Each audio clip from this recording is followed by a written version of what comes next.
Dobre, poďme sa teda pozrieť na to, že čo teda robia tí bohatí, že sú bohatí a chudobní, že sú chudobní. Ja vám to budem skúšať ukázať alebo skúsim vám to ukázať na príklade troch rodín a ich troch cashflow.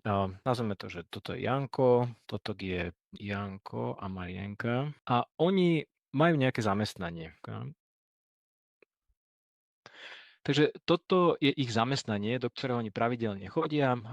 A z tohto zamestnania oni majú príjem. A čo oni s tým príjmom robia?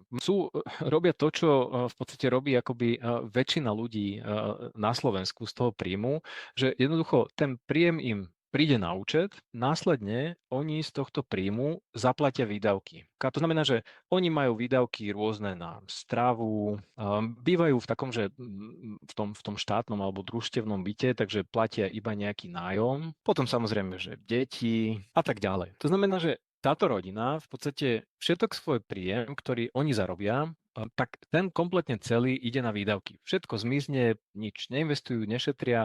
Jednoducho to, čo im príde, to im ten mesiac to im aj ten daný mesiac odíde.